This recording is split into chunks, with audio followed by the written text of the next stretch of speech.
une anthologie des lectures des paroles de Dieu Tout-Puissant.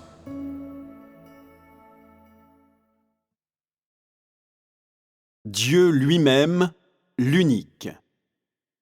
2. Le tempérament juste de Dieu. Maintenant que vous avez écouté l'échange précédent sur l'autorité de Dieu, j'ai confiance que vous êtes équipés de toute une gamme de mots sur la question. Combien vous pouvez accepter, saisir et comprendre, tout dépend des efforts que vous vous y consacrerez. C'est mon espoir que vous puissiez aborder cette question sincèrement. En aucun cas, devriez-vous la traiter sans conviction. Donc, est-ce que connaître l'autorité de Dieu équivaut à connaître la plénitude de Dieu? On peut dire que connaître l'autorité de Dieu est le début de la connaissance du Dieu unique lui-même. Et on peut dire aussi que connaître l'autorité de Dieu signifie que l'on a déjà traversé le seuil de la connaissance de l'essence du Dieu unique lui-même. Cette compréhension est une partie de la connaissance de Dieu. Quelle est l'autre partie alors? C'est le sujet sur lequel je voudrais échanger aujourd'hui. Le tempérament juste de Dieu. J'ai sélectionné 2 passages de la Bible pour notre échange sur le sujet d'aujourd'hui. Le premier porte sur la destruction de Sodome par Dieu, qui se trouve dans la Genèse, chapitre 19, versets 1 à 11, et dans la Genèse, chapitre 19, versets 24 et 25. Le deuxième porte sur la délivrance de Ninive par Dieu, qui se trouve dans le livre de Jonas, chapitre 1, versets 1 et 2, en plus des 3e et 4e chapitres du livre. Je soupçonne que vous êtes tous impatients d'entendre ce que j'ai à dire à propos de ces 2 passages. Ce que je dis, naturellement, ne peut pas s'écarter du thème de la connaissance de Dieu lui-même et de la connaissance de son essence. Mais sur quoi sera axé l'échange d'aujourd'hui? Quelqu'un parmi vous le sait-il?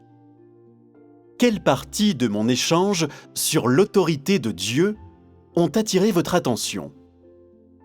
Pourquoi ai-je dit que seul celui qui possède une telle autorité et un tel pouvoir est Dieu lui-même? Qu'est-ce que j'ai voulu expliquer en disant cela? Quelle information ai-je voulu vous transmettre? L'autorité et le pouvoir de Dieu sont-ils des aspects de la façon dont son essence est manifestée? Sont-ils une partie de son essence qui prouve son identité et son statut? Ces questions vous ont-elles indiqué ce que je vais dire? Qu'est-ce que je veux que vous compreniez? Pensez-y bien. Parce qu'il s'oppose obstinément à Dieu, l'homme est détruit par la colère de Dieu. Premièrement, regardons plusieurs passages de l'Écriture décrivant la destruction de Sodome par Dieu. Dans la Genèse, chapitre 19, versets 1 à 11. Les 2 anges arrivèrent à Sodome sur le soir, et Lot était assis à la porte de Sodome. Quand Lot les vit, il se leva pour aller au-devant d'eux et se prosterna la face contre terre. Puis il dit : « Voici, mes seigneurs, entrez, je vous prie, dans la maison de votre serviteur, et passez-y la nuit. Lavez-vous les pieds. Vous vous lèverez de bon matin, et vous poursuivrez votre route. » « Non, répondirent-ils, nous passerons la nuit dans la rue. » Mais Lot les pressa tellement qu'ils vinrent chez lui et entrèrent dans sa maison. Il leur donna un festin et fit cuire des pains sans levain. Et ils mangèrent. Ils n'étaient pas encore couchés que les gens de la ville, les gens de Sodome, entourèrent la maison, depuis les enfants jusqu'aux vieillards. Toute la population était accourue. Ils appelèrent Lot et lui dirent « Où sont les hommes qui sont entrés chez toi cette nuit? Fais-les sortir vers nous, pour que nous les connaissions. » Lot sortit vers eux à l'entrée de la maison et ferma la porte derrière lui. Et il dit « Mes frères, je vous prie, ne faites pas le mal. Voici, j'ai 2 filles qui n'ont point connu d'homme. Je vous les amènerai dehors, et vous leur ferez ce qu'il vous plaira. Seulement, ne faites rien à ces hommes, puisqu'ils sont venus à l'ombre de mon toit. » Ils dirent « Retire-toi. » Ils dirent encore « Celui-ci est venu comme étranger, et il veut faire le juge. » Eh bien, nous te ferons pis qu'à eux. Et pressant Lot avec violence, ils s'avancèrent pour briser la porte. Les hommes étendirent la main, firent rentrer Lot vers eux dans la maison et fermèrent la porte. Et ils frappèrent d'aveuglement les gens qui étaient à l'entrée de la maison, depuis le plus petit jusqu'au plus grand, de sorte qu'ils se donnèrent une peine inutile pour trouver la porte. Dans la Genèse, chapitre 19, versets 24 et 25. Alors, l'Éternel fit pleuvoir du ciel sur Sodome et sur Gomorrhe du soufre et du feu, de par l'Éternel. Il détruisit ces villes, toute la plaine et tous les habitants des villes et les plantes de la terre.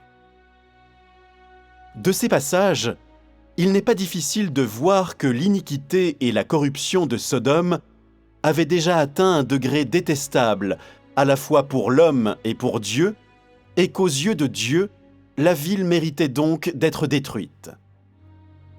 Mais que s'est-il passé dans la ville avant qu'elle ne soit détruite? Que peuvent apprendre les gens de ces événements? Qu'est-ce que l'attitude de Dieu envers ces événements montre aux gens à propos de son tempérament? Afin de comprendre toute l'histoire, lisons attentivement ce qui a été consigné dans l'Écriture. La corruption de Sodome, exaspérant pour l'homme et enrageant Dieu. Cette nuit-là, Lot reçut 2 messagers de Dieu et prépara un festin pour eux. Après le dîner, avant que les messagers se couchent, des gens de toute la ville entourèrent la résidence de Lot et appelèrent Lot. L'Écriture rapporte qu'ils ont dit « Où sont les hommes qui sont entrés chez toi cette nuit? Fais-les sortir vers nous, pour que nous les connaissions. » Qui a dit ces paroles? À qui sont-elles dites? Ce sont les paroles que les gens de Sodome ont criées devant la résidence de Lot et ont adressées à Lot. Comment te sens-tu en entendant ces paroles? Es-tu furieux? Ces paroles te rendent-elles malade? Est-ce que tu frémis de colère? Ces paroles empestent Satan? Te font-elles sentir le mal et l'obscurité dans cette ville? Peux-tu sentir la cruauté et la barbarie du comportement de ces gens par leurs paroles? Peux-tu sentir la profondeur de leur corruption par leur comportement? Par le contenu de leur discours, il n'est pas difficile de voir que leur nature inique et leur tempérament sauvage avaient dépassé leur propre contrôle.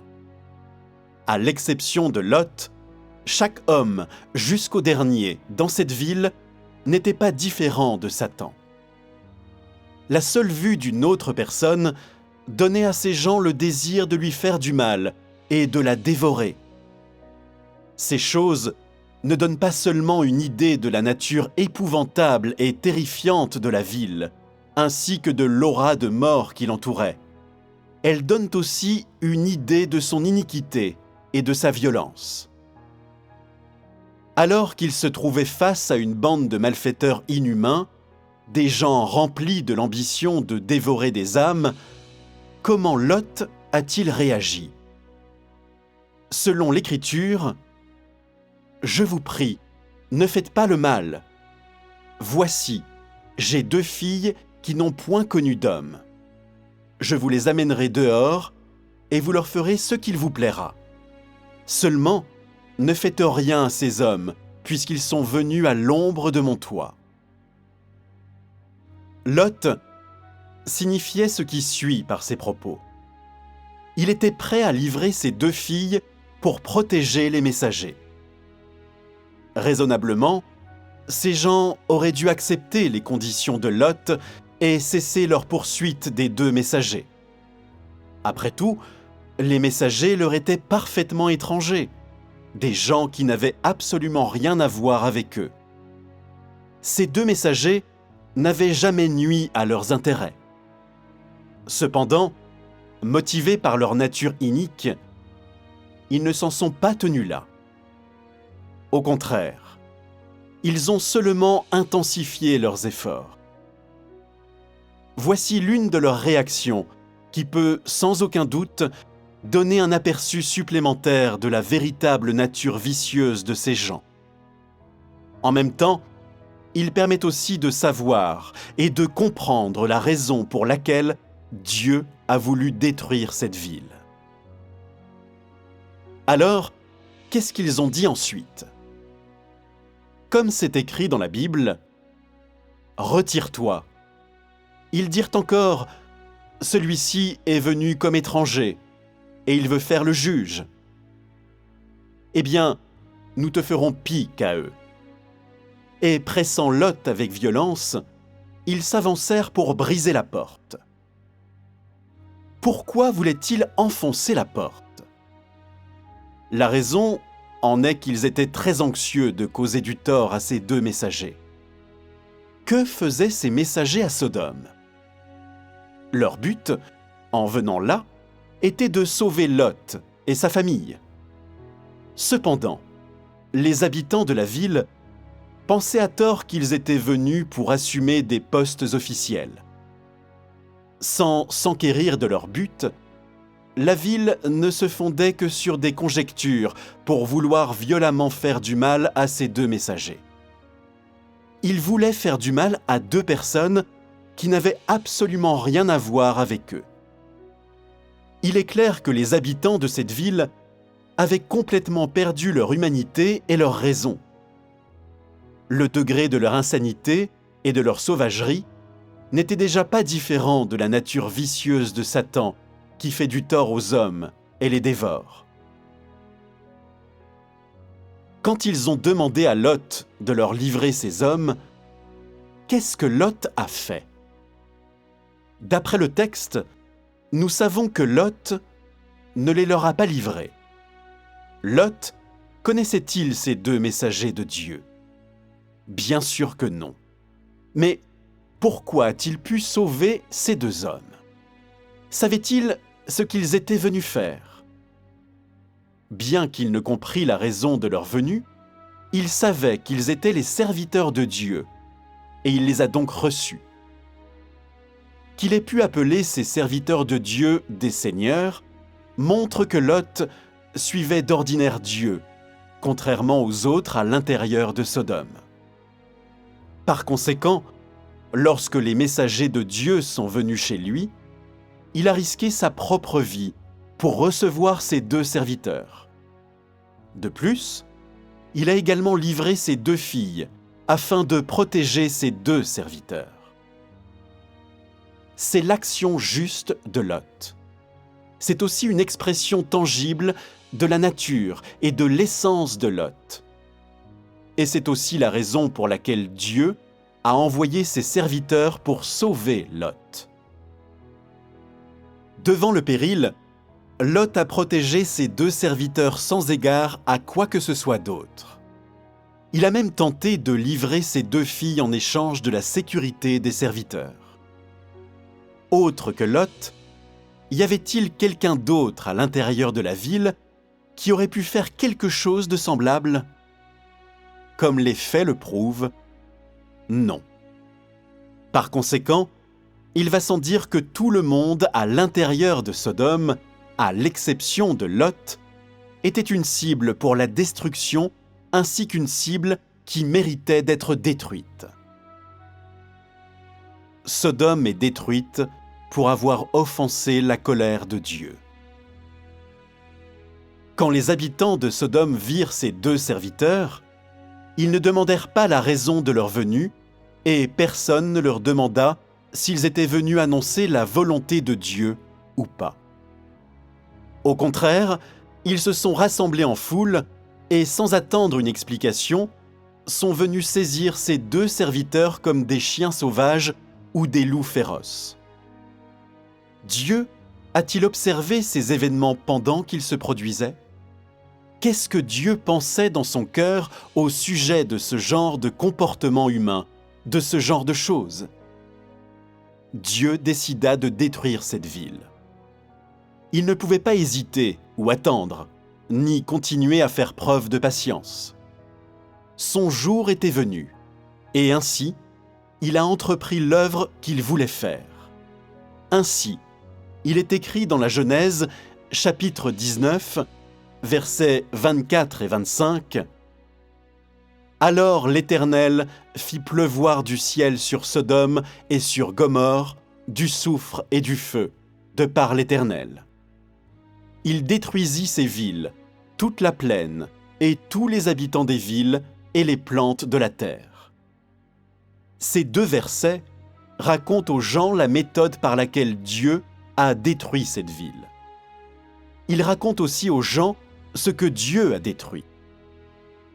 Premièrement, la Bible raconte que Dieu a mis la ville en feu et que la force du feu était suffisante pour détruire tous les gens et tout ce qui poussait sur le sol. C'est-à-dire que le feu qui est tombé du ciel n'a pas seulement détruit la ville, il a également détruit tous les hommes et tous les êtres vivants sans laisser aucune trace. Après que la ville a été détruite, la terre était dépourvue de choses vivantes. Il n'y avait plus de vie, ni aucun signe de vie. La ville était devenue une terre en friche, un lieu vide, rempli d'un silence de mort. Il n'y aurait plus de mauvaises actions contre Dieu dans ce lieu. Il n'y aurait plus de massacres ni de sang versé. Pourquoi Dieu a-t-il voulu brûler si complètement cette ville ? Que pouvez-vous voir ici ? Est-ce que Dieu endurerait de regarder l'humanité et la nature, ses propres créations, être ainsi détruites ? Si tu peux discerner la colère de l'Éternel dans le feu qui était tombé du ciel, alors il n'est pas difficile de voir le niveau de sa rage dans la cible de sa destruction, aussi bien que dans le degré de destruction de cette ville. Quand Dieu méprise une ville, il fait descendre sa punition sur elle. Quand Dieu est dégoûté d'une ville, il émet des avertissements répétés pour informer les gens de sa colère. Cependant, lorsque Dieu décide de mettre fin à une ville et de la détruire, c'est-à-dire lorsque sa colère et sa majesté ont été offensées, il ne délivre pas d'autres punitions ou avertissements. Plutôt, il la détruit directement. Il la fait disparaître complètement. Tel est le tempérament juste de Dieu. Après la résistance et l'hostilité répétée de Sodome envers lui, Dieu l'éradique totalement. Une fois que nous avons une compréhension générale du tempérament juste de Dieu, nous pouvons recentrer notre attention sur la ville de Sodome que Dieu voyait comme une ville de péché. En comprenant l'essence de cette ville, nous pouvons comprendre pourquoi Dieu a voulu la détruire et pourquoi il l'a détruite si complètement. Cela nous fait connaître le tempérament juste de Dieu. D'un point de vue humain, Sodome était une ville qui pouvait pleinement satisfaire le désir de l'homme et la méchanceté de l'homme. séduisante et envoûtante, remplie de musique et de danse nuit après nuit, sa prospérité entraînait les hommes à la fascination et à la folie. Sa méchanceté érodait le cœur des gens et l'envoûtait à se dégénérer. C'était une ville où les esprits impurs et les mauvais esprits étaient déchaînés. Elle débordait de péchés et de meurtres et était remplie d'une odeur sanglante et putride. C'était une ville qui glaçait les gens jusqu'à l'os, une ville que l'on fuirait. Personne dans cette ville, ni homme, ni femme, ni jeune, ni vieux, ne cherchait le vrai chemin. Personne n'aspirait à la lumière ou désirait s'éloigner du péché. Ils vivaient sous le contrôle de Satan, de la corruption et de la tromperie. Ils avaient perdu leur humanité. Ils avaient perdu la raison. Et ils avaient perdu le but originel de l'existence de l'homme. Ils commettaient d'innombrables péchés en résistant à Dieu. Ils refusaient sa direction et s'opposaient à sa volonté. Ce sont leurs actes pervers qui ont mené ces gens, la ville et chaque chose vivante en son sein, étape par étape, sur le chemin de la destruction. Bien que ces deux passages ne racontent pas les détails de l'étendue de la corruption des gens de Sodome, racontent plutôt leur conduite envers les deux serviteurs de Dieu après l'arrivée de ces derniers dans la ville, une simple vérité peut révéler la mesure de la corruption et de la méchanceté des gens de Sodome et de leur résistance à Dieu. Avec cela, le vrai visage et l'essence des habitants de la ville sont également exposés. Non seulement ils n'ont pas accepté les avertissements de Dieu, mais aussi ils n'ont pas craint sa punition. Au contraire, ils se sont moqués de la colère de Dieu. Ils ont résisté à Dieu aveuglément. Peu importe ce qu'ils faisaient ou comment ils le faisaient. Leur nature vicieuse s'intensifiait et ils s'opposaient à Dieu continuellement. Les gens de Sodome étaient hostiles à l'existence de Dieu, à sa venue, à sa punition et plus encore à ses avertissements. Ils ne voyaient rien d'autre qui ait de la valeur autour d'eux. Ils dévoraient et lésaient tous les gens qui pouvaient être dévorés et lésés, et les serviteurs de Dieu n'étaient pas non plus tendrement traités. En ce qui concerne l'ensemble des actes pervers commis par les gens de Sodome, léser les serviteurs de Dieu n'était que la partie émergée de l'iceberg. Et leur nature méchante que cela révélait ne représentait en fait qu'une goutte dans une grande mer. Par conséquent, Dieu a choisi de les détruire par le feu. Dieu n'a pas utilisé un déluge. Il n'a pas utilisé un ouragan non plus, ni un tremblement de terre, un tsunami ou toute autre méthode pour détruire la ville. Qu'a signifié l'utilisation du feu par Dieu pour détruire cette ville? Cela a signifié la destruction totale de la ville. Cela a signifié que la ville est entièrement disparue de la terre et de l'existence. Ici, la destruction ne se réfère pas seulement à la disparition de la forme et de la structure de la ville ou de son apparence extérieure. Elle signifie aussi que les âmes des gens à l'intérieur de la ville ont cessé d'exister, ayant été complètement éradiquées. En termes simples, toutes les personnes, tous les événements et toutes les choses associées à la ville ont été détruits. Il n'y aurait pas d'au-delà ou de réincarnation pour eux. Dieu les a éradiqués de l'humanité, de sa création, une fois pour toutes. L'utilisation du feu a signifié l'arrêt du péché et la fin du péché. Ce péché cesserait d'exister et de se répandre.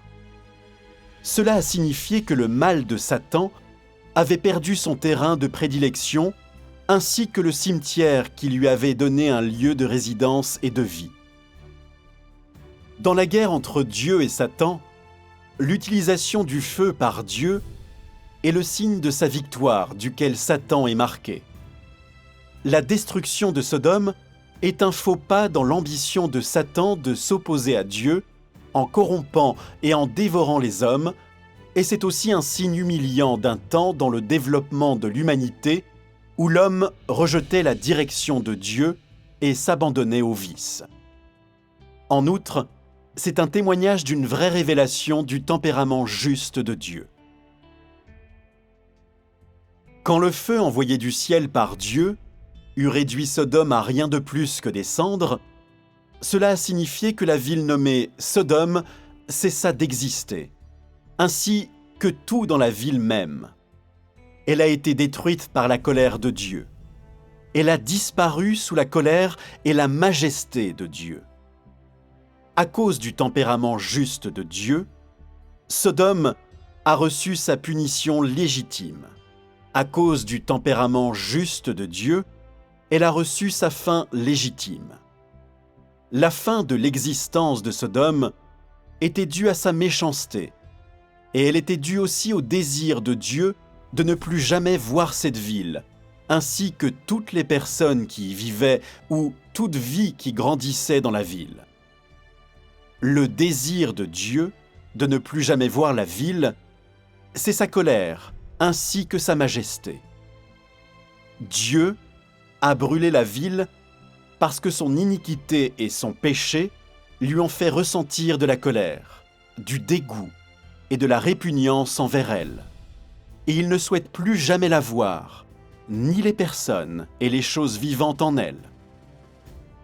Une fois que la ville eut fini de brûler, ne restant que des cendres, elle cessa vraiment d'exister aux yeux de Dieu. Même son souvenir avait disparu et s'était effacé de sa mémoire. Cela signifie que le feu envoyé du ciel n'a pas seulement détruit la ville entière de Sodome et les gens remplis d'iniquité à l'intérieur, ni détruit seulement tout ce qui était souillé par le péché dans la ville, mais même plus encore, ce feu a détruit les souvenirs du mal de l'humanité et de sa résistance contre Dieu. Tel était le but de Dieu en brûlant complètement la ville. Des hommes étaient devenus corrompus à l'extrême. Ils ne savaient pas qui était Dieu ou d'où il venait. Si Dieu était mentionné, ces gens attaquaient, calomniaient et blasphémaient. Même lorsque les serviteurs de Dieu vinrent proclamer son avertissement, ces hommes corrompus non seulement ne montrèrent aucun signe de repentance, ils n'abandonnèrent pas leur mauvaise conduite. Au contraire, ils ont effrontément lésé les serviteurs de Dieu. Ce qu'ils ont exprimé et révélé, c'est leur nature et leur essence d'inimitié extrême envers Dieu. Nous pouvons voir que la résistance à Dieu de ces hommes corrompus était plus qu'une révélation de leur tempérament corrompu, tout comme c'était plus qu'un exemple de calomnie ou de moquerie découlant d'un manque de compréhension de la vérité. Ni la stupidité, ni l'ignorance n'avaient motivé leur conduite méchante. Ce n'était pas parce que ces gens avaient été trompés, et ce n'était certainement pas parce qu'on les avait induits en erreur. Leur conduite avait atteint le niveau d'un antagonisme, d'une opposition et d'une protestation ostensiblement effrontée contre Dieu. Sans aucun doute, ce genre de comportement humain était susceptible d'enrager Dieu et d'enrager son tempérament, un tempérament qui ne doit pas être offensé. Par conséquent, Dieu a directement et ouvertement libéré sa colère et sa majesté. C'est une vraie révélation de son tempérament juste. Face à une ville débordant de péché, Dieu a voulu la détruire le plus rapidement possible. Il a voulu éradiquer ses habitants et tous leurs péchés de la manière la plus complète possible, pour que les gens de cette ville cessent d'exister et pour empêcher le péché de ce lieu de se multiplier. La manière la plus rapide et la plus complète de le faire était de la détruire complètement par le feu. L'attitude de Dieu envers les gens de Sodome n'était pas une attitude d'abandon ou de mépris. Il a plutôt utilisé sa colère, sa majesté et son autorité pour punir, abattre et détruire complètement ces gens. Son attitude envers eux en était une non seulement de destruction physique, mais aussi de destruction de l'âme, une éradication éternelle. C'est vraiment ce qu'implique « cesse d'exister selon le désir de Dieu ».